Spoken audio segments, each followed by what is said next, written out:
This is Randy Mayu, the speech teacher for Eastfield College in the speech class during the summer, and I may use this another semester. So if this is a later semester, hi, I'm your speech teacher, Randy Mayu. This is the lecture on how to deliver a speech. Let me call this up for just a moment.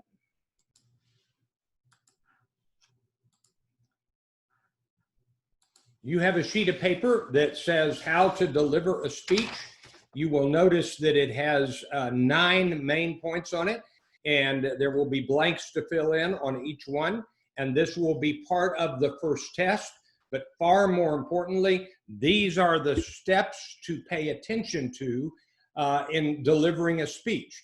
This is not like how to prepare a speech, something you do in this order, although you will see that number 1 does come first, but then, and maybe number 2 comes second, but then all of the others are all encompassing throughout the speech presentation. So how to deliver a speech, that is this lecture here. All right, you will notice at the top of your handout, and I hope that you have printed this out and have it in front of you with your pen in hand, you'll notice at the top that I have a prelude. This is not for the test, but remember these 4 elements. Who are you? What do you have to say? Who is your audience? And how will you speak? So you are giving a speech. This is the say it very well part of the formula. Have something to say. That was the how to prepare a speech, and say it very well. This is the delivery portion of the speech. And so I'm going to assume that your speech is fully prepared, that you have got the speech down, you have rehearsed it, although actually I hope you'll watch this before you rehearse it, so you rehearse it effectively and powerfully. Okay, so these 4 items. Who are you? Remember this when you're giving a speech. You are the expert. I don't mean that you're arrogant, but you are prepared. Who are you? You are the expert on this subject right now. What do you have to say? Something of value to your audience, something useful to your audience. They're going to learn, they're going to think. You have something that will be useful to your audience. Remember that. You're not doing this for you. You're not doing this for a grade. You're doing this for them. No matter where you speak, remember it is for the audience. Who is your audience? Now this is tricky. You need to pay attention to how you think about your audience. You have to think about them as people wanting to learn. And how will you speak? With confidence. And so who are you? The expert. What do you have to say? Something of value to your audience. Who is your audience? People wanting to learn. And so you know your stuff, you've prepared, and you will speak with confidence. All right. Now, there are 9 elements to good speech delivery. I wish we were in a classroom, and I wish that I had an audience that you could watch me do this with, because the first one is hard to reconstruct here in front of a computer monitor. So I'll do it with my fingers and it won't be great. So you're about to begin your speech. Number 1, plant your feet and always stand in a balanced stance. So when you're beginning the speech, you walk up and you plant your 2 feet. You plant your 2 feet. You don't start speaking until you have planted your feet, and you greet the audience kind of with your eyes and an ever so subtle smile. And you say, okay, I'm here. You don't say these words. Okay, I'm here. I'm beginning my speech. It's going to be good for you. Here we go. So you plant your feet. And then throughout the speech, you will want to keep your feet shoulder width apart, your feet, your shoulders, your face, your eyes looking in the same direction. You don't want to do this. You want to do this, where you turn your torso whichever part of the audience you are speaking to. You always want to have your body pointed toward where you are looking. Do not cross your ankles. Some females have an extra problem with this. Always stand in a balanced stance with your feet and at shoulder width apart and everything looking the same way. So do not start your speech until you plant your feet and you are looking at your audience. Number two, with brimming self-confidence.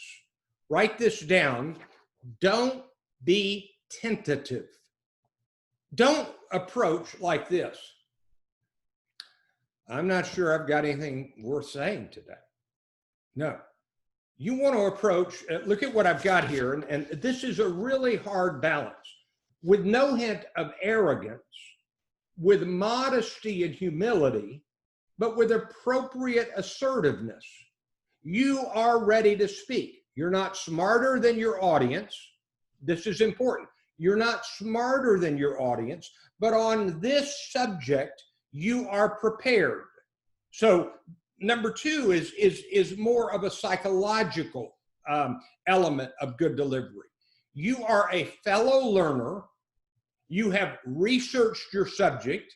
You have learned something valuable to say, but you have other members of your class or your audience who would have more understanding and more expertise in other areas, but you've developed your understanding and expertise for this area on this day for this speech.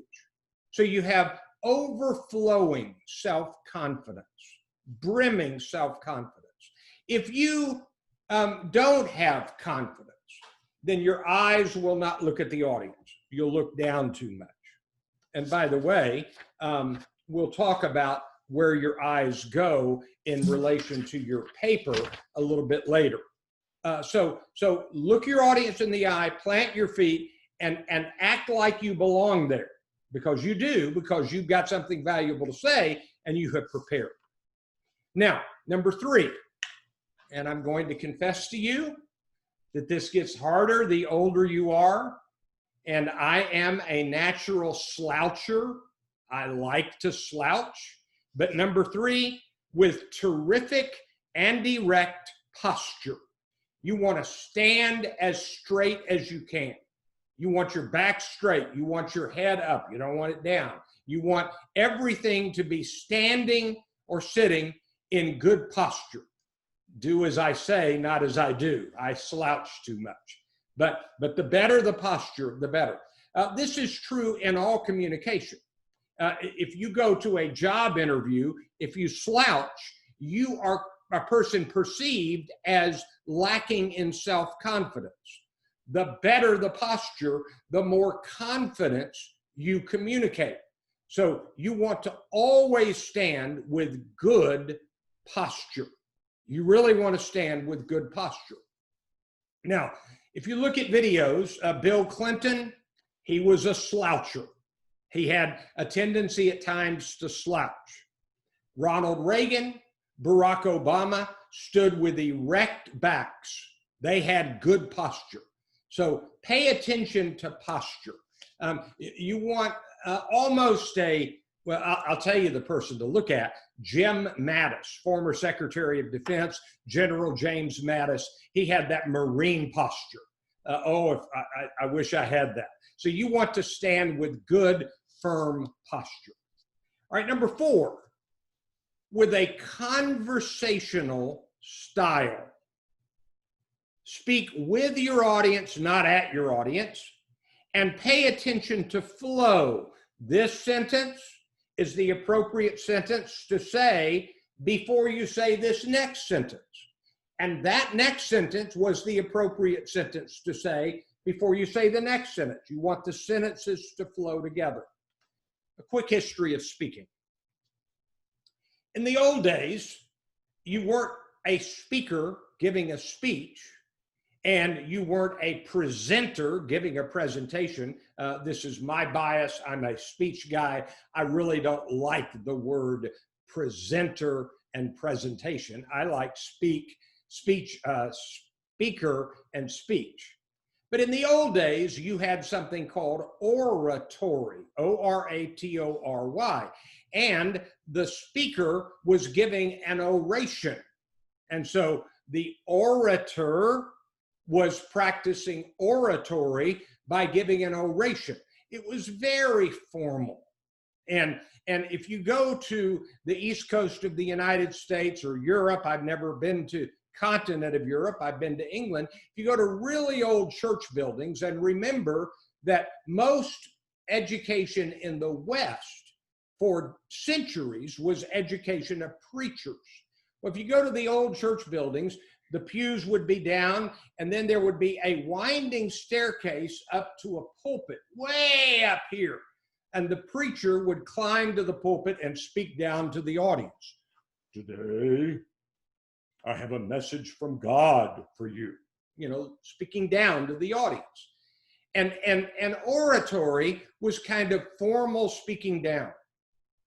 Today, I will tell you the 3 places you should go when you are visiting Dallas, Texas. Kind of big text overdone. But in modern speaking, the speaker never says these words, but this is the aura. This is the sense that he or she communicates. Hey, everybody, can I pretend that you've asked me a few questions? I'm going to pretend that you've asked me, what should I do when I visit Dallas, Texas? I'm going to answer your question. Is that okay?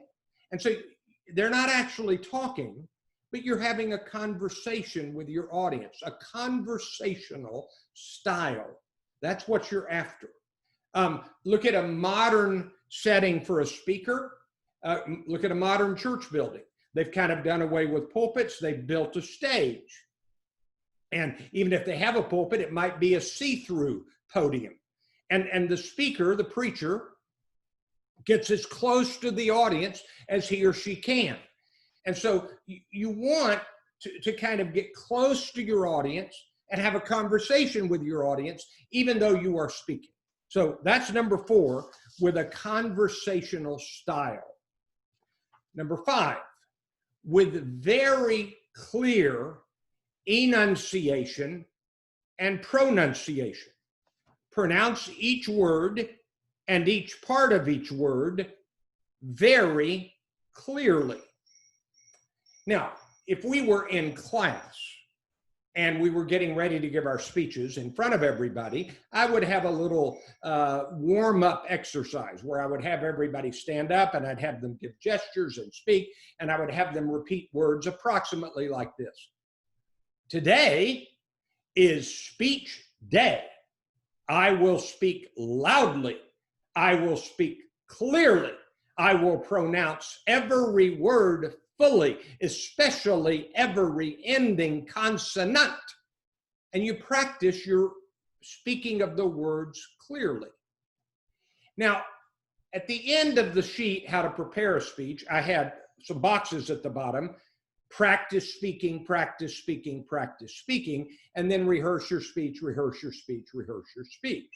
I talked about, I played tennis, and you need to hit a lot of backhands down the line and backhands cross court. And you watch a football team or a basketball team, and they do warm-ups and exercises and tackling drills and passing drills. And so drilling is important. Some of you do not speak your words clearly. I don't know which ones it is, which ones of you do have this problem. I have not heard you in class. This is all online, but some of you do not speak your words clearly. Some of you speak too rapidly, and some of you may, although this is a much rarer event, speak too slowly. But the biggest problem is not pronouncing your words clearly. The only goal in speaking is that the audience can understand you. They get your message, and to get your message, they have to understand your words. And so it's really important that you work on your pronunciation. Don't take this lightly. Get better at it. Study what actors do or newscasters do. They have warm-ups with words. You want to speak so clearly that if you were on the radio, you could be understood. And so I have an exercise. Let me pause here.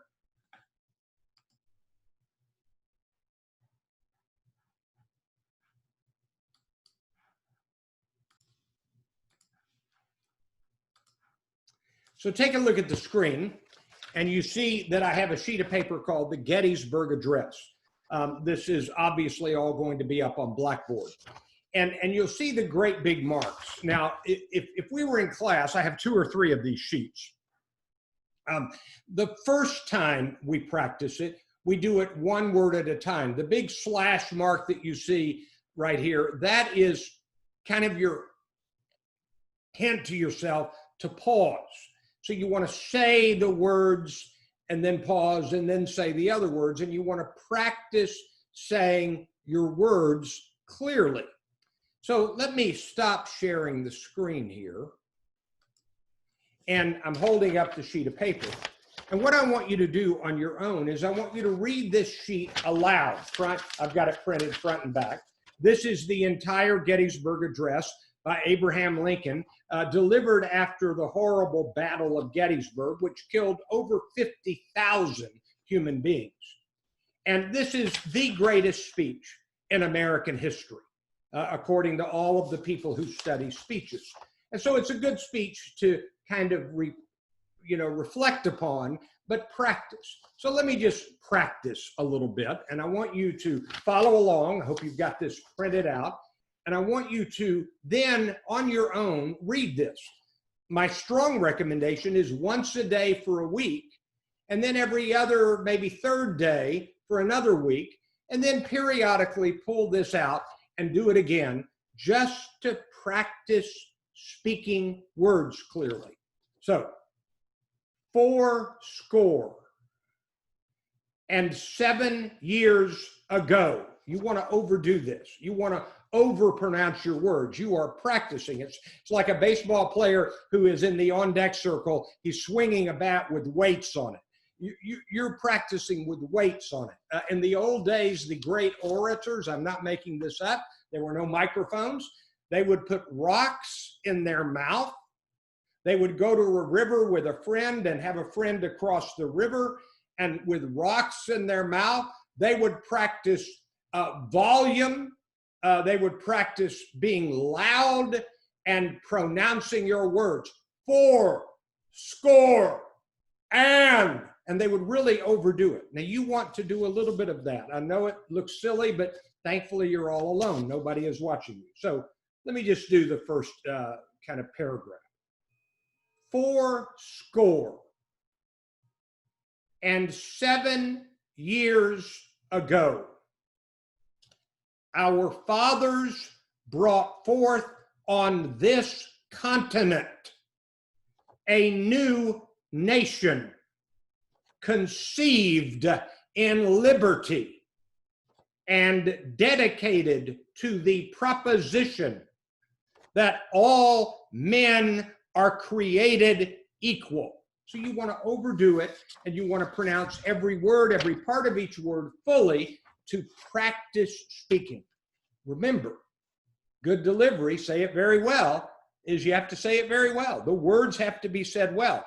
And the reason I did it in phrases is that's really the way we talk. Nobody says 4score and 7. People talk in phrases. 4score and 7 years ago. So you pronounce each word fully, even as you choose which word to emphasize in the phrase. 4score and 7 years ago, our fathers brought forth upon this continent a new nation. So you want to emphasize, and at this point, I should have said this right in the margin in gigantic print, never speak in a monotone.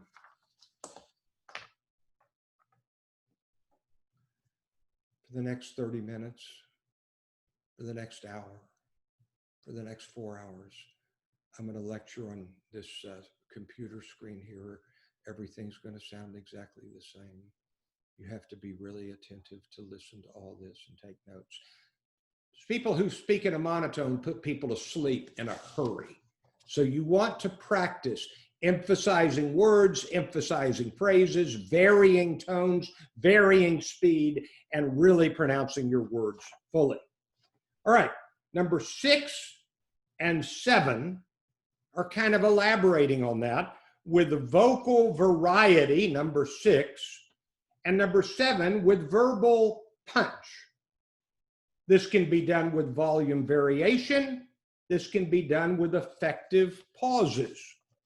In other words, you do not want every word to sound the same, not monotone, and you want to make sure your audience really hears the most important words really clearly.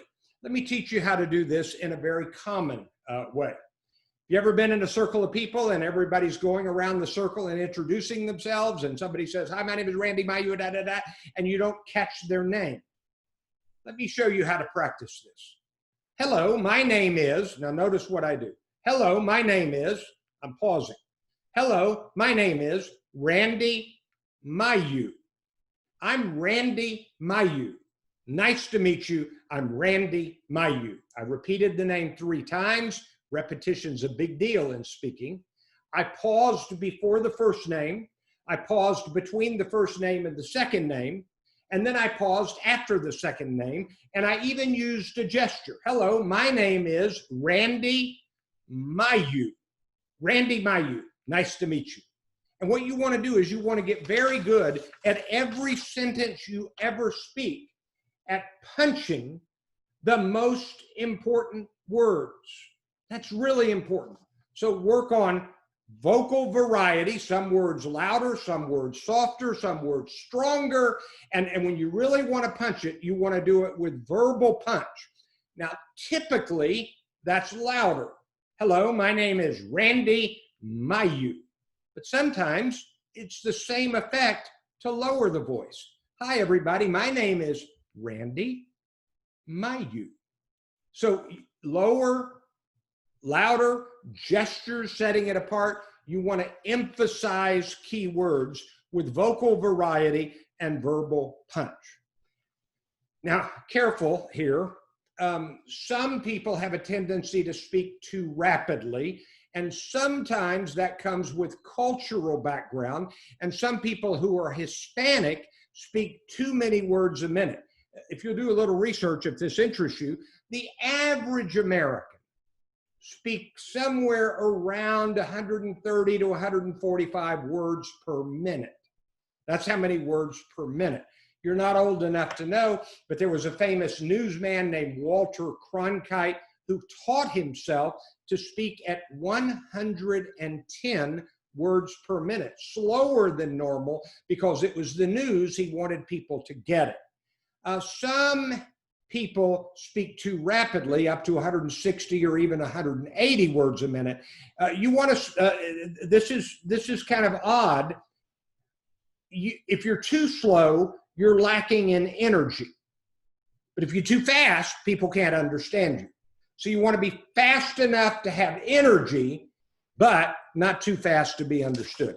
I don't have this down anywhere. I should have somewhere, so you've got room at the bottom. Write this down. A speaker has to raise the energy in a room. If the room is kind of dead and the speaker is kind of dead, everybody wants to take a nap. A speaker has to start with energy and have a burst of energy and raise the energy in the room. That's hard to describe, but you've probably seen speakers that lower the energy in a room and speakers that raise the energy in a room. You've got to be good as a speaker at raising the energy in a room. All right, number 8, with appropriate gestures and with many gestures.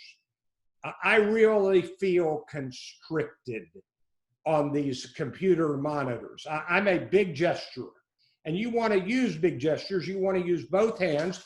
What you really want to do is, if you're speaking, you want to, if you have paper to read from, notes to check on, never hide your face and never put it so far down you're bending over. You want to hold it at about chest level. And so that's what I'm doing with this paper right now, about chest level. and you want to gesture with this hand, and then you want to move the paper to the other hand and gesture with this hand. So you want to this hand. So you want to do it that way. Practice that. I'm going to show you, I'm going to link to some very short videos. One of them is of President Obama, and he has a way of gesturing, and you'll see this on the video, and it's really good. He gestures down on key points. He gestures down. And you'll hear the guy who's talking about it say, it's like planting an idea down. But watch my hand. You don't want to snap it. You want to hold it. You want to gesture down and hold it. And so, boy, I wish we had more room. You want to gesture down and you want to hold it in front of a live audience. And then you don't want to gesture up because that's throwing stuff away. Today, I encourage you to read more books. You will learn more. So you want to hold the gesture. And you want to gesture a lot. Now, if you're getting up and giving an announcement as a police spokesperson about a horrible crime, no gestures. Straight face, solemn. But for a speech, you want lots of gestures. Donald Trump is a big gesturer. Barack Obama was a frequent gesturer. Ronald Reagan was a very good gesturer, although a little more old-fashioned.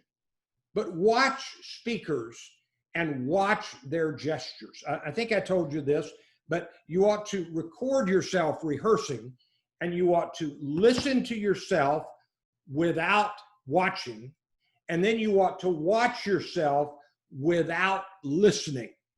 And notice your gestures and your facial expressions, and then watch and listen together. Number 9 is with constant and balanced eyeball to eyeball contact. Constant and balanced eyeball to eyeball contact. And so here on this computer screen, and I'm having to learn to do this, and I don't think I've come close to learning it.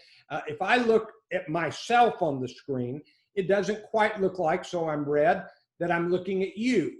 If I look into my camera, I am now looking at you. And I need to always do that because the goal in life is my eyeballs to your eyeballs.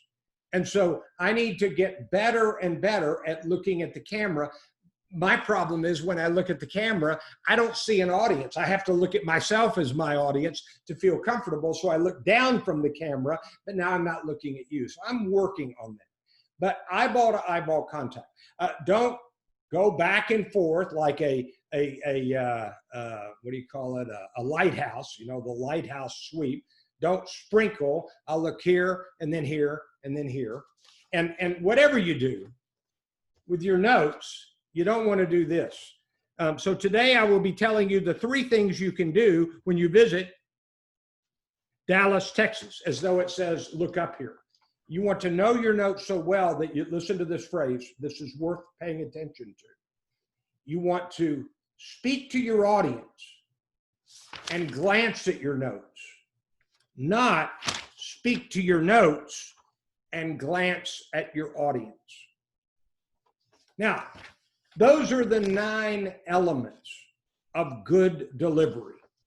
Plant your feet, always stand in a balanced stance, with brimming self-confidence, with terrific and erect posture, with a conversational style, with very clear pronunciation, enunciation, with vocal variety and verbal punch, with appropriate gestures and with many gestures, and with constant and balanced eyeball to eyeball contact. Work on that for your speech, your informative speech, which is due next Monday. Again, this video is first delivered to a summer class. And always work on these. I hope that you will keep this handy. And seriously, practice with the Gettysburg Address. You can pick your own favorite song or poem or speech and create your own sheet like this where you practice saying one phrase at a time. I'm attaching a couple of videos to watch, one with Obama and his gestures. I think I gave you a video at the beginning of the summer session where Steve Jobs spoke. You might want to go back and see that again. It was in my blog post, 2 ways to guarantee a failed presentation. No, that's not it. It's present like Steve Jobs. I don't, anyway, I'll attach it again. So look at the way he moved and used gestures. And I'm going to throw in one funny little video about gestures. Good luck. Have something to say. Say it very well.